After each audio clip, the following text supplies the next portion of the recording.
Introduction to Business, Chapter 4, Financial Markets and Systems.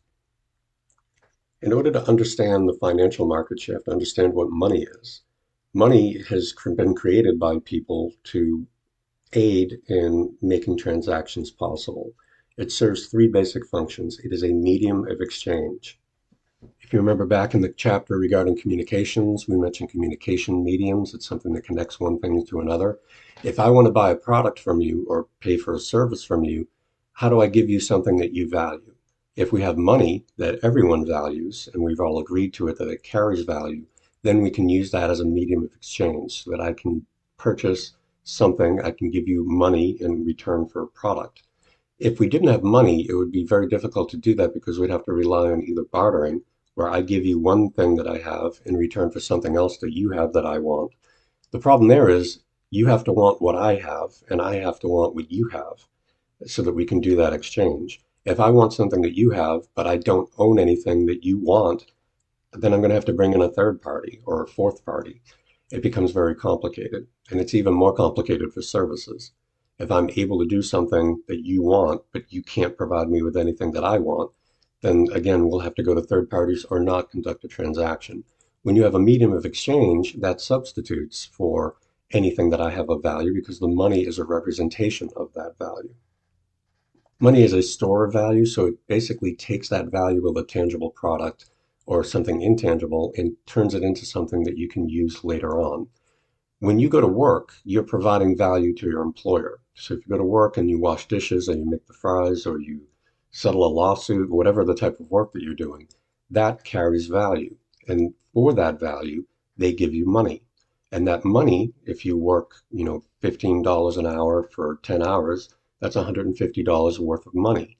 So you can convert your 10 hours of effort into $150 and you can put that in the bank and hang on to it. So you can buy things without having to work for it. You work for it, you get paid for it, and then you convert your work into money, and then you can use that money as a store of value, and then you can release it whenever you need to spend it. Money is also a unit of account. It allows you to be able to compare things. So if I have one car that's worth $10,000 and another car that has a few more bells and whistles and that's worth $15,000, it kind of starts to settle in your mind about what things are worth. A buck and a half for this, $10,000 for that, $40 million for something else. If you didn't have money, if you didn't have the dollar in the United States as a unit of common currency, then it would be very difficult to compare how valuable one thing is to something else. When you can convert their value into dollars, then you have a better and easier time of understanding how each thing relates to one another in terms of value. There are different types of paper money. We have paper and coin. We have money that you put into a checking account, which is not exactly money, but it's near money. It's pretty close to being liquid. If you put money in your checking account, you can write a check, which is a demand, ordering your bank to pay to the order of some other person. So when they take that note to their bank, they submit it into it. The clearinghouse system takes it to your bank, and your bank is given your order to release that money to someone else.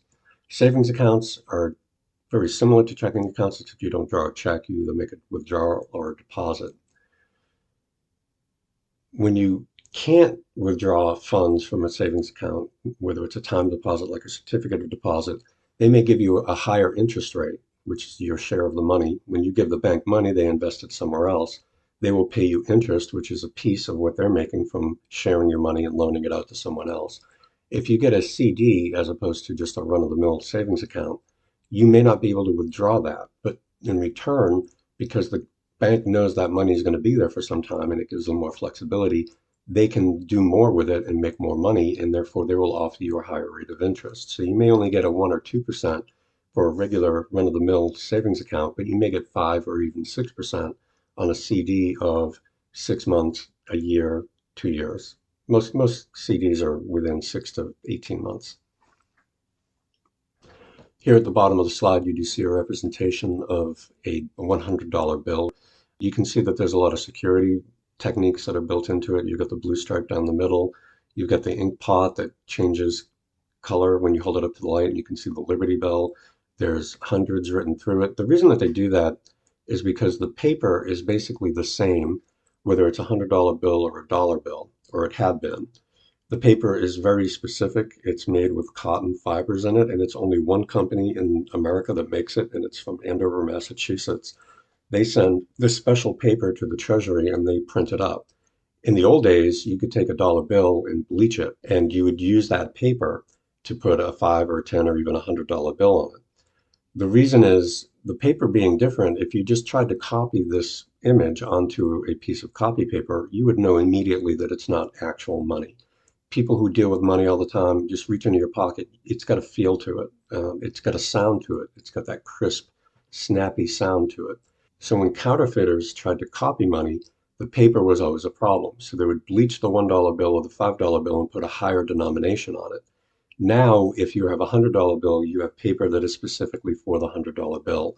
And you can hold it up to the light and you can see Ben Franklin and what's called a watermark. When the pulp is wet, they stamp in an image. And when it dries, you can still see it later. So they have dedicated paper for each denomination now to maybe try to cut down on the amount of counterfeiting that's going on. Because when somebody's able to effectively counterfeit, that kind of destroys the economy. If I was a successful counterfeiter, I could destroy another country if I just released billions and billions of dollars, because what we know about supply and demand is the more supply of something, the less it's worth. So if you have the government issuing a certain amount of money and then counterfeiters are doubling that, you're going to have rampant runaway inflation. And you can really destabilize a country by counterfeiting. So countries that rely on paper money to whatever degree, it's a lot less than it used to be. But if you rely on paper money, you want to make sure that it can't be counterfeited, or at least that it's harder to counterfeit. I mentioned before, check is basically a demand order. So you can see it says right on this, pay to the order of. You are ordering your bank to pay to the order of Kristen in this example. It's got your address at the top, it's got the date, it's got the check number.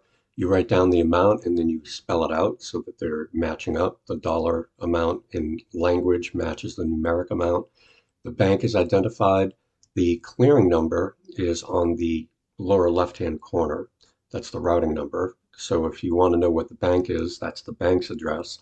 Your personal account number comes after that, and then the check number. So when the bank is sending this through, somebody will take this check and take it to their bank. They'll send it through a clearinghouse, and they'll use the clearing number to figure out what bank it is.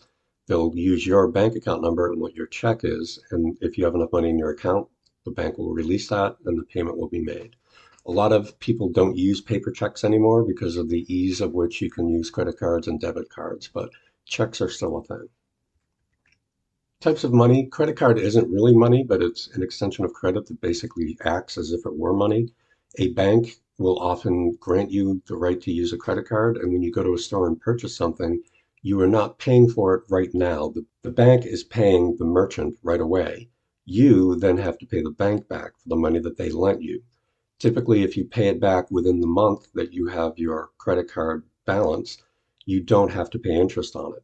But if it goes beyond your 1 month range for whatever it may be, it's usually 30 days. If you don't pay it, then they're going to start charging you interest rates. And credit card interest rates are significantly higher than they used to be. It used to be that states had caps on the amount of interest rate, usually 8, 10, 12%. Now it's not that unusual to hear credit card companies charging you 25% interest, which is, when I was a kid, they would have called that loan sharking, but it's technically legal today. Credit cards work because the vendor, the merchant, is actually paying a fee. So when you swipe your card or you tap it against the machinery, Visa and MasterCard, or whatever, American Express, they own the networks that send the information through. So if you have a Capital One Visa card, the bank is Capital One. They're the ones that are extending you credit. Visa is simply the communications network. So Capital One may use Visa, they may use MasterCard. Those are the two biggest companies that do these types of transactions at the point of sale.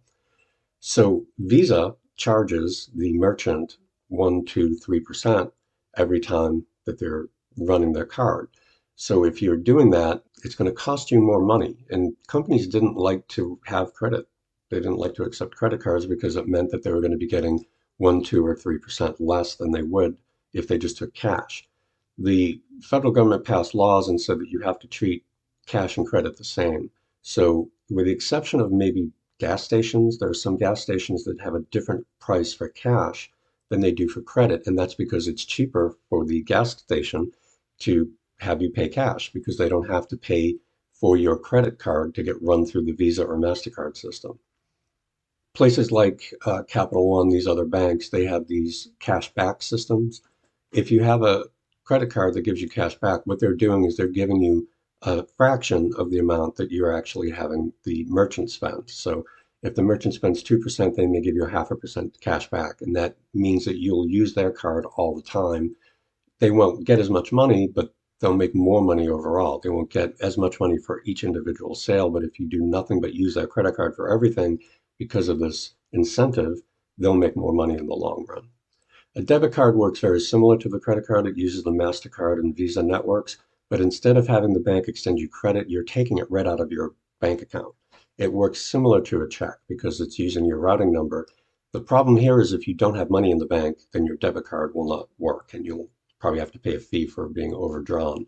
In a credit card, you are being extended credit, so you don't have to have the money right now. You just have to make sure that you're able to pay it back. And if you don't pay it back right away, you have to pay it back with interest. Traveler's checks are almost non-existent now because most places in other countries take credit cards and debit cards. They still do exist. It was just a way to be safer than having money. If you'd have to write out a check and get it cashed so that you could spend it in the other country's denomination, most people don't use that anymore. You may need to get a money order. If you don't have your own check, you can go buy a money order pretty much anywhere. You can also get the prepaid Visa cards that kind of do the same thing. If you need a if you're buying a house, for example, and someone doesn't necessarily trust you to have $200,000 in your personal bank account, they will get a cashier's check. So that would be the bank is basically guaranteeing, or they also call them certified checks, that they are guaranteeing that the money is there. I mentioned barter earlier. So barter is when you exchange one good for another good or one service for another service or vice versa. You could have a service for a good. I already explained why it's inefficient because if I wanted to get something that you have and you don't want anything that I have and I don't have any money, then I can't get it. If we have a mutual agreed upon medium of exchange, currency, money, then I can buy something whether you have an interest in anything that I own or not. It also makes it easier to get very precise in terms of value. If I have something that's worth $100 and I want something from you that's worth 20, what are we going to do? I don't have any money. I'm going to give you something that's more valuable. If I give you $100 bill for something that costs $20, you can give me $80 and change. You can't do that. You know, if I give you a table, you can't just break off a leg and give it back to me. It's change. So money also allows that more precise thing because you can break down each denomination into lower and smaller units from $100 to 50s and 20s and 10, 5, ones and change, quarters, dimes, whatever. Commodity versus fiat money. A commodity is something that has value in itself, like gold, silver, diamonds. They carry value in and of themselves. And in the old days, the United States used to be on what was known as the gold standard. So our money was actually made out of gold. If whatever portion of gold cost $100, they would melt that down into a coin and it would be a $100 gold piece.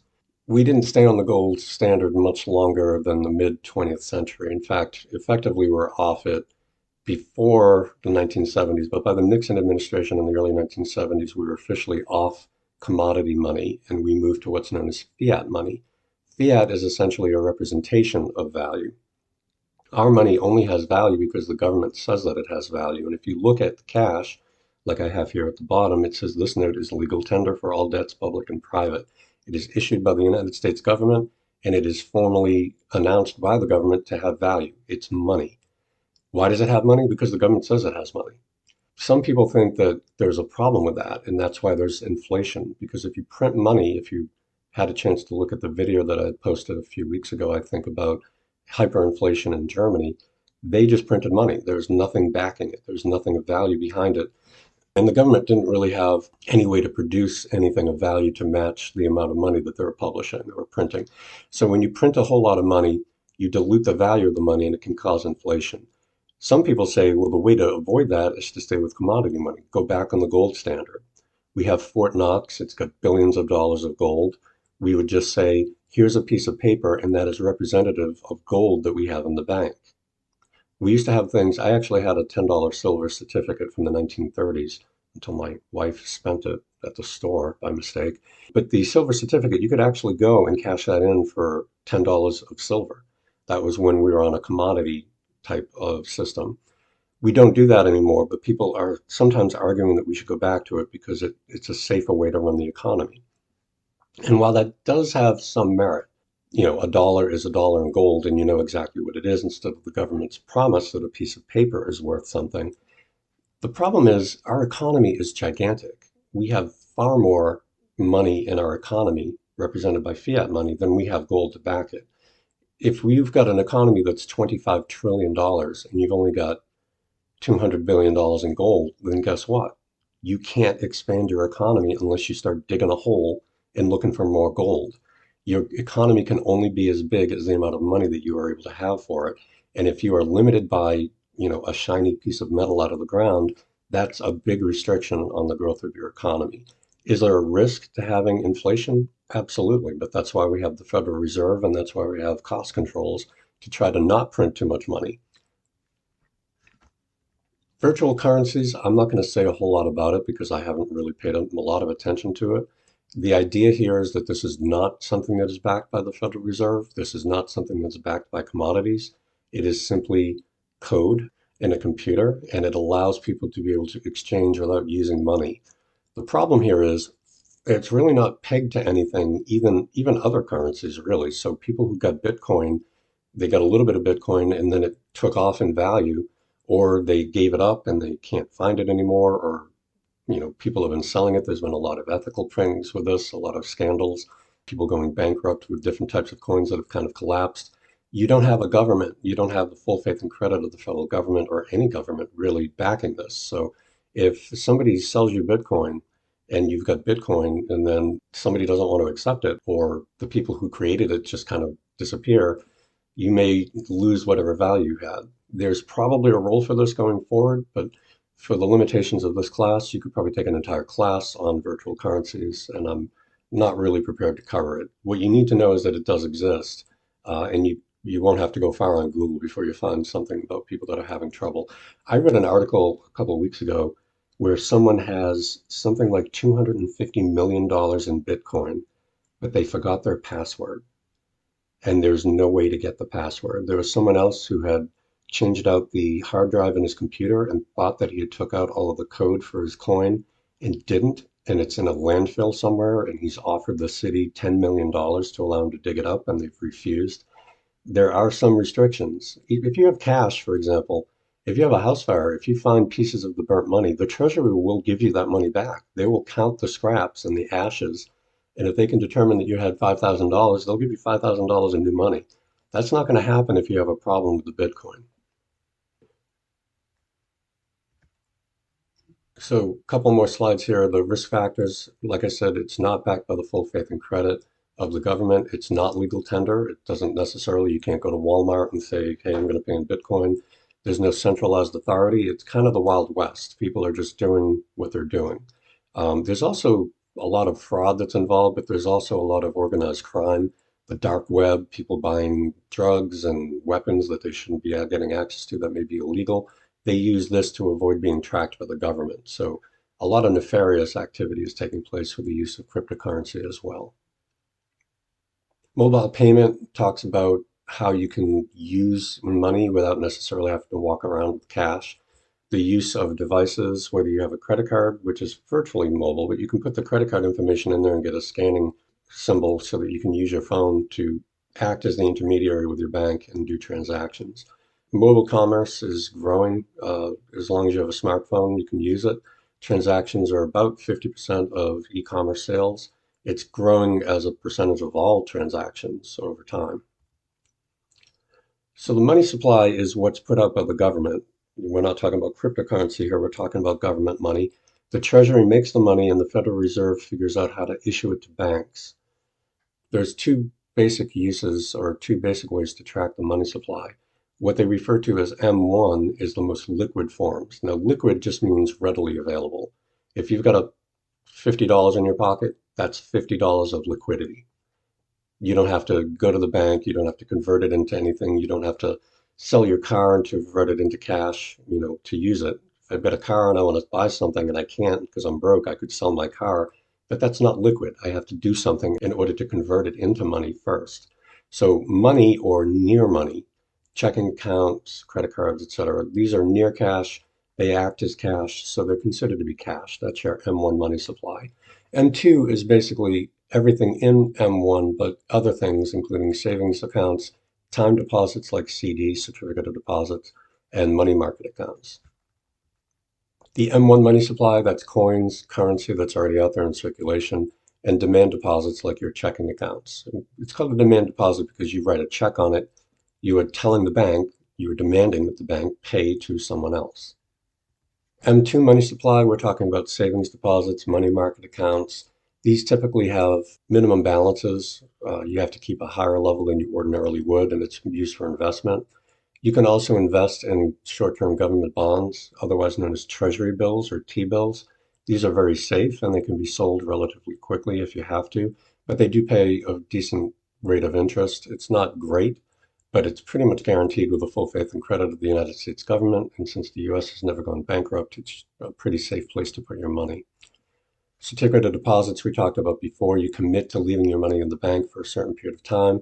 Because the bank is able to get access to that money for a longer period of time without having to give it up, they are willing to pay you a higher rate of interest because they can make more money from it. Now, the Federal Reserve, also known as the Fed, they are responsible for tracking M1 and M2 in terms of the money supply, and they are also trying to make sure that the economy is running well. So they have certain tools that they can use regarding the interest rate and bond issues and reserve requirements that we'll talk about in a minute to help deal with the economy. When the economy is going well, when the economy is going badly, they have different things that they're going to do. So what banks do, they're financial intermediaries. They help savers and borrowers figure out how to move that money around. Deposited bank funds, you loan that out to depositors. So if I take my money and I loan it to the bank, or if I put it in the bank into a savings account, they're going to turn around and take that money and loan it out to you so that you can take out a loan and buy a car or whatever you want to do with it. They make money when they loan out my money. That's why they help share some of the interest. They make probably 5 or 6% on the interest, and they share maybe 2 or 3% with me if I have a savings account. If I have a certificate of deposit, they can make a higher rate of return because that money's guaranteed to not go anywhere, so they'll share a higher rate of deposit with me. I think currently in the fall of 2023, you can probably get a 5.5% CD for 6 months, 8 months or so. What banks do is they take the money from savers and they loan it out to people who are borrowing it. I give the money to the bank gives the money to the borrowers pay the interest, and they give me a little bit of interest back. I can also withdraw my money unless it's qualified under a CD where there's maybe some restrictions and I have to pay a penalty to get it out. The Federal Reserve was created by Congress in 1913 because we had a lot of bank failures and a lot of problems with the economy. The founding fathers didn't necessarily want a so-called central bank running things, but Congress, after 150 years of struggling, decided about 110 years ago that we need to have a central bank. So their objectives are to maximize employment, stabilize prices, and control interest rates. In other words, they want to make sure the economy is running well. Most commercial banks that are operating today are members of the Federal Reserve System. The structure and organization of it, unlike most central banks around the world, the Fed is semi-decentralized, meaning there's a mixture between government and private ventures. The chairman of the Federal Reserve is appointed by the federal government, so it's like this hybrid private-public production. The Board of Governors has 7 members appointed by the President of the United States, confirmed by the Senate. The board appointments are for 14-year terms, and they're staggered so that everybody doesn't leave at the same time. Plus, if you have one president coming in with a different type of political background, you don't have to worry about the entire Fed being cleaned out and changed out every time there's an election of the president. The terms have to be honored. So if Trump put in somebody for 14 years and Biden puts in for somebody for 14 years, the next person coming in won't be able to kick out the Trump or the Biden appointees. They would just have to wait for someone to expire so that they could put in their own. It does allow for a little bit more stability. There are 12 Federal Reserve banking systems around the country. If you look at the map here, you'll notice that there's a lot more in the East than there are in the West. That's because in 1913, there were a lot more people in the East than there were in the West. Right now, California's got 35 million people. Arizona, Nevada, Washington, Oregon, all of those states have, there's probably over 50 million people in the 12th um, Federal Reserve area. Massachusetts and the rest of New England probably have less than 10 million. But in the old days, when they created the system, they did it by population and they haven't really updated it since then. The district for number one is in Massachusetts, number two is New York. In the old days, if you looked at a dollar bill, if the money was released by the Federal Reserve in Boston, it would have the letter A. If it came from New York, it would be B. So they would do the number of the alphabet, basically, depending on what number district they were from. I'm not going to go through these slides, but you can read through them if you have an interest. So we talked about what the federal banks or what the Federal Reserve does as a central bank. Monetary policy is a big thing that they're involved with. They deal with open market operations, changing the reserve requirements of banks, and changing the discount rate. And we'll get to what that means in a couple of slides. So open market operations is when the central bank, the Fed, sells or buys treasury bonds. Now, a bond is basically a loan. If you buy a bond from the federal government, you're giving them money that they can use. You're basically loaning them money, and they will pay it back to you with interest.